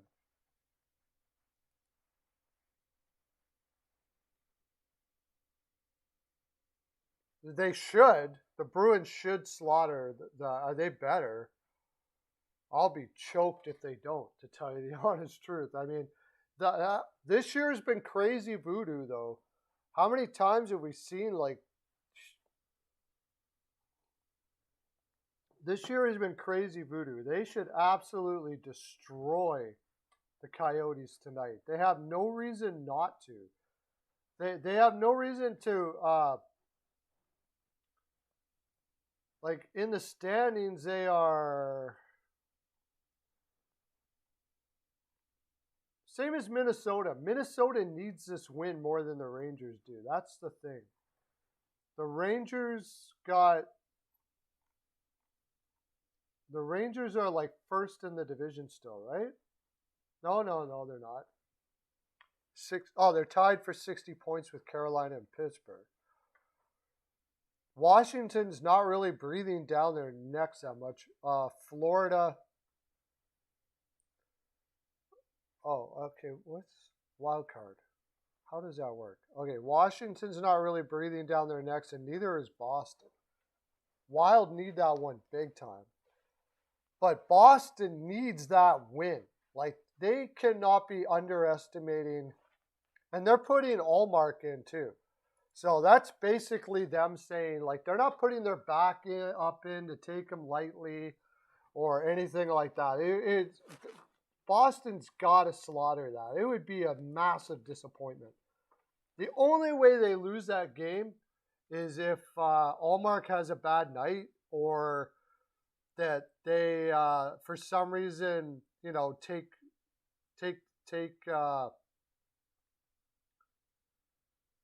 they take the Coyotes lightly, and I just don't understand why they would take them lightly in this spot. Like they need every win. So I can't see them losing that game. But Pittsburgh I could even see more when they were playing Seattle, because Pittsburgh's pretty solid in the spot right now. They just been on a big winning spree. Seattle could come in and surprise them, which I guess they did. It's just Pittsburgh Disney doesn't do that sort of thing. But here, they got, who do they have after this too? Boston. Oh my gosh. The only thing is they got, no. They got Dallas after that, and they got a day off. I don't think they're going to overlook that. They want they want at least 2 wins on this road trip. So I just can't see them overlooking Arizona here. I can't.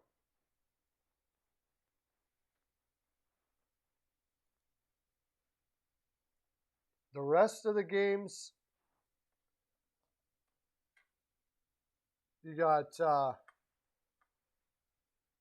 I like Dallas and Washington tonight. Now, if Washington wakes up tonight, I'll lose my mind. Seriously. They got Banachek and net against Holtby. Holtby has been on and off this year, but when he's on, he's really on. And he's playing against Washington. Holtby doesn't want to lose to Washington. Are you freaking kidding me? Holtby's going to want to crush this game tonight. Crush this game tonight. This is his old team. Ottawa played one hell of a game yesterday. Yeah. Oh, what am I doing? I went too far up the chat. But Dallas should win that game tonight. Washington has the only thing is Washington hasn't scored like in 2 games. Is that going to stay going there? I'm wondering if I could look at possibly an under in the first period. Dallas doesn't score a lot in the first period, but lately they've been doing that more. Chicago, Colorado scares me a bit. Chicago seems pretty driven to win right now. Now, McKinnon is out. But you know what? I think this might wake Colorado up a little bit. They're playing for your captain, you know what I mean? It's one of those situations where you don't want to lose for your captain. Yeah, I gotta go Colorado there. I don't think I put anything in for that.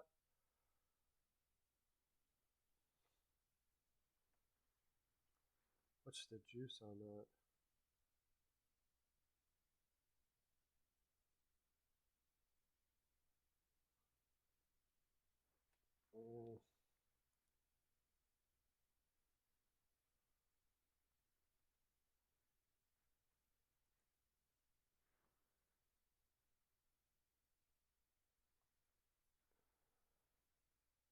Colorado's not getting that bad juice.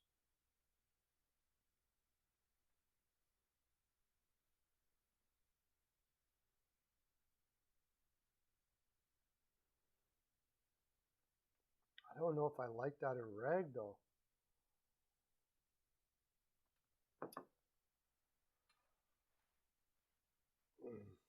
Yeah, they're gonna put it for low.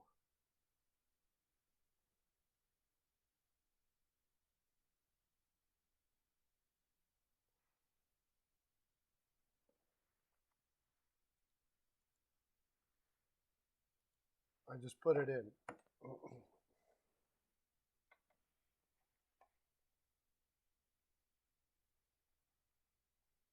Oh, where is everybody? I can't see the messages now all of a sudden.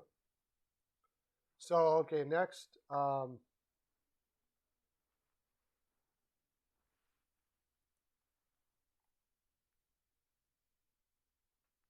Pittsburgh, Detroit. Like, how can you lose that game? I know DeSmith is likely going to be in net. But after what happened in Seattle, like, could Pittsburgh possibly have another bad game again?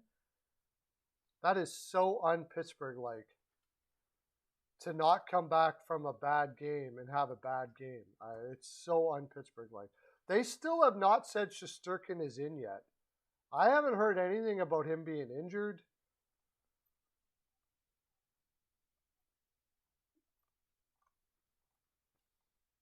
Casey DeSmith is in. I do not like Casey DeSmith at all. At all. Let's see over on that game.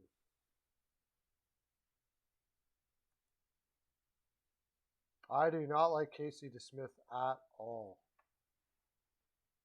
He's having a terrible year.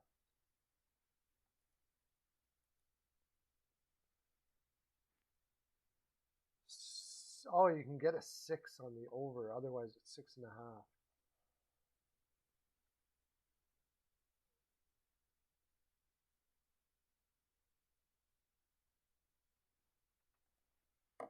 You can get a 6 on the over.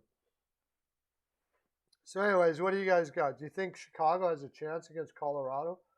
They just beat up on Detroit, but I mean, that's Detroit. So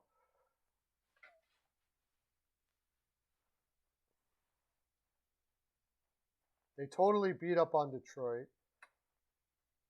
Chicago did.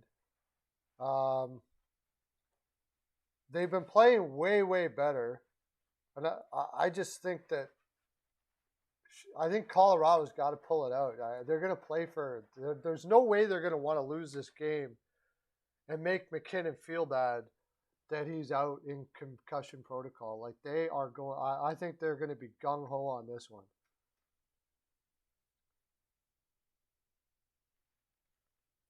Chicago, I believe, just came off a road trip too, didn't they? Oh, they did.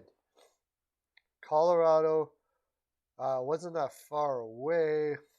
How long was that road trip for?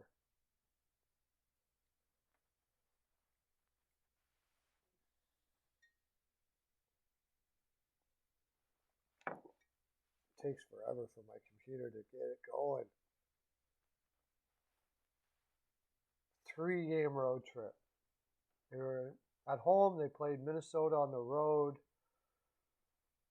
Then they played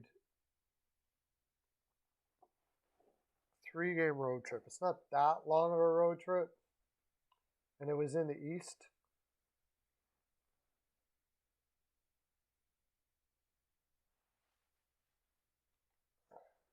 Oh no, they went Minnesota, then they went all the way to Colorado, back to Detroit,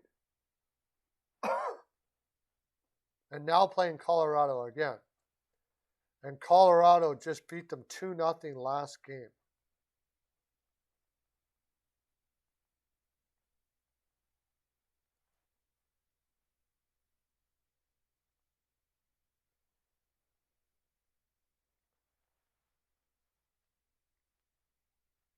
Chicago is how many? Taze is out with a concussion, by the way. Jonathan Taze is out with a concussion too. So that's going to mean Strome, who got a hat trick, is going to be playing a lot more minutes. Got a hat trick the last time. So they won 8-5 versus Detroit, and that was sort of like, we're going to end our losing streak. They lost to Seattle. They lost big to Minnesota. Back-to-back to Minnesota. They lost 2-0 to Colorado. I mean, they probably want this to be a revenge game. But I can't see Colorado losing that game. Taves, their heart and soul is out. Like, you can say whatever you want about how well he played this year because he was off a whole year, but he's still the heart of that team. But they could be doing that. We got to play for Jonathan Toews now because, you know, the same thing. Man. But Colorado's back end is just insane. So what Colorado's going to be putting Rantanen in the middle, and he's done well there with Landeskog and Nichushkin. Alex Newhook moves up with Kadri and Burakovsky. And then Tyson Jost gets another opportunity on the third line again. Dylan Sikura comes in, which is kind of an inspirational move. He's a guy that you just love to play for. Oh, who else is out? Just McKinnon. Darren Helm is out and Stefan Matteau. But their defense is still stacked.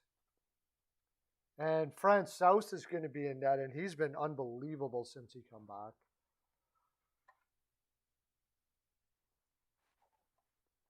For Chicago, now Kirby Dach is going to play higher, which is actually maybe better. Because I always wonder why he was playing so low in the lineup as it was. Because of Jonathan Toews. Yeah, Kirby Dach's going to play with DeBrincat. And then Dylan Strome, who, okay, he had a hat trick in Detroit. But besides that, he hasn't did that much this year. But Connolly was put on waivers and now is back in the lineup again. Yeah, unless Marc-Andre Fleury just goes stupid and his numbers are getting better and better all the time, I can't see Colorado not winning this in regulation. So I'm taking Colorado to win in a regulation after all that. That's how I look at the games and how I figure out who's going to win and who's not going to win.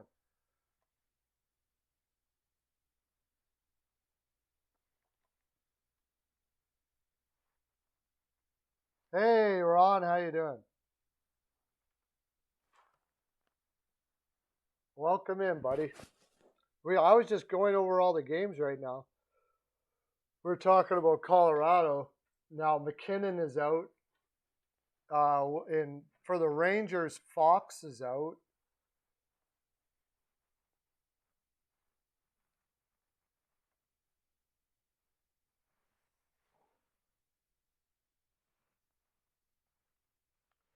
Yeah, Colorado Reg, yeah. Yeah, I think they're going to be playing for McKinnon after that bad accident. Like, you know, you don't want to lose the next game after your captain is out. Chicago will probably be playing for Toews too, but I mean, they're a little more used to Toews being out. It's tough and it's more deflating for them. For Colorado, they're in a spot where it's like, we're in this, we can keep going. We got to win this for McKinnon.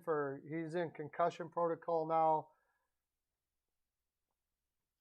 We got to win this for him and all that stuff like that. Like, this is a game that I just can't see them losing.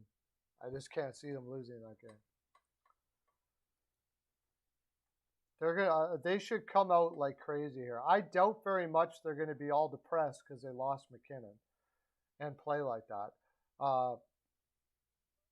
They're on a winning streak, of course, which is pretty cray-cray. And I think they own Chicago. 6-1 and straight up in their last 7 against Chicago.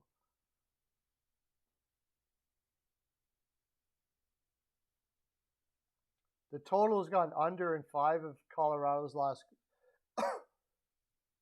Facial fracture. Ah, wow. But he went in concussion protocol too. So it wasn't just a facial fracture. He's also in concussion protocol.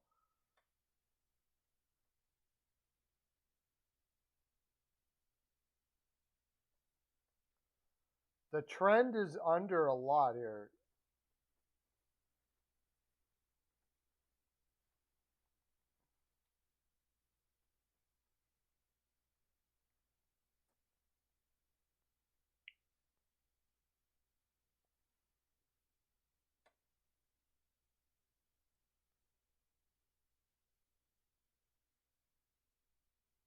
Am I a Walt Disney World fan? I guess.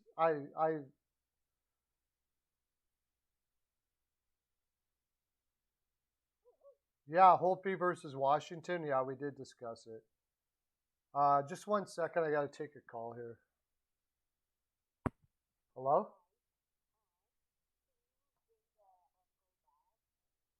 Okay. I'm doing the show right now. Where is it?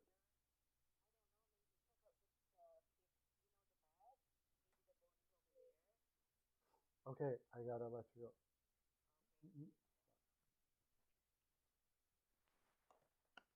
Sorry about that. We did, yeah. I don't know if that's honestly. I don't know if that's good or not. Hopi, I'm not a Hopi guy. I'm not a Hopi fan. But Washington's having trouble scoring. They are putting. I was hoping they were putting Samsonov in, but they're putting Vanacek in. They play better in front of Vanacek, but I still think Dallas wins. It's just a spot where, like, Washington, you got to figure that Washington's going to come out of this. Is I never checked. When's the last time Dallas played? This is the first game back from a road trip, but they've had 2 days off. And they had a killer road trip, so they got to be on a high right now. Yeah, that was a four-game road trip out east, 2 days off, and then play against Washington, who Washington now, they should be in desperation mode right now. That's why you're hearing things about Fleury and stuff like that. They don't have another game after this for a while. So they went from home to Dallas to what?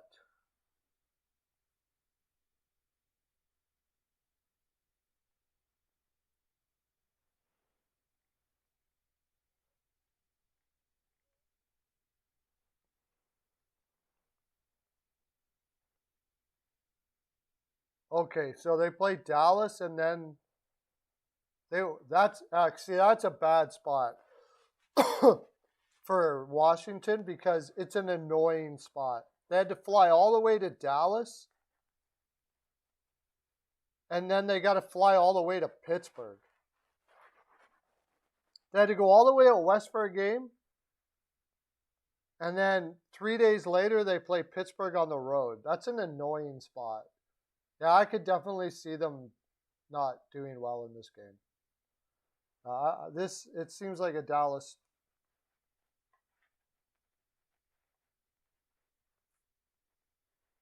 It seems like a spot that Dallas should have for sure.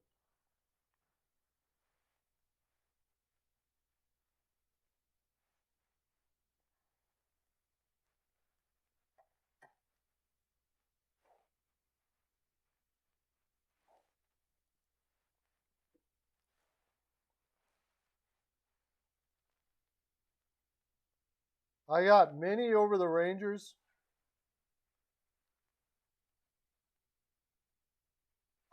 Pittsburgh's got to win that game in Detroit. I haven't put anything in on that yet because DeSmith is in that, and that freaking drives me crazy.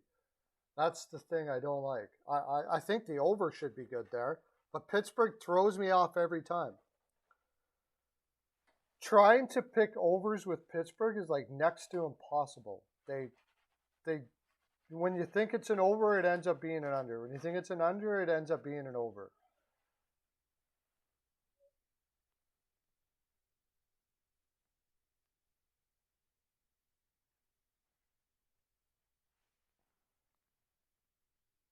I have no idea how you lose to Seattle. I know one thing though. If they lost to Seattle, there's no way they're losing to Detroit. I mean, no way. This team, full of all this character, and the way they are, is losing to Detroit.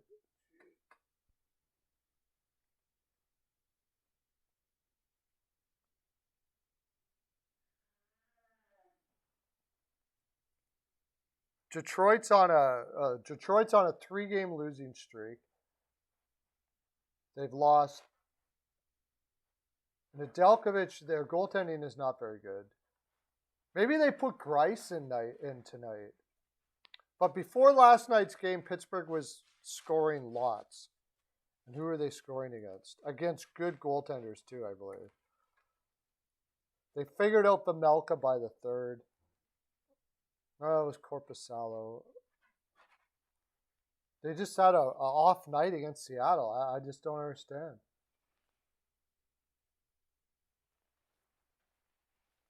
I don't know about 2 because with DeSmith in net, I mean, that's a stupendous game for DeSmith that he only lets 2 goals in. That's the only thing I'm worried about is that DeSmith is in net. DeSmith is terrible.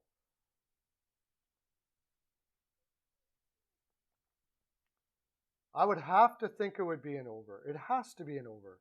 But it's 6.5, I think. And if it's 6.5, I don't like it. I don't like it at 6.5.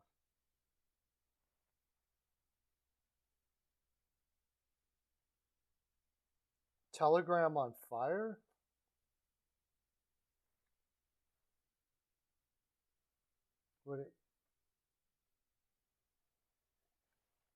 Anyways, that's my full 42, everybody. I got to let you go. You can talk to me offline, Ron. I got to go pick up my wife, and I got to grab some stuff before I go. So, I got to grab some stuff, and I got to get her for 4. So I'm gonna have to let you guys go. Thanks for coming in. It was great talking to y'all. Awesome. I'm not doing a stream tonight. I probably will be doing the one this weekend. Remember, Peyton has his podcast coming on. Maybe right now. He could be doing a podcast right now, actually. So just flip over to Peyton on the radios stuff. Have a great day, everybody. Okay, bye.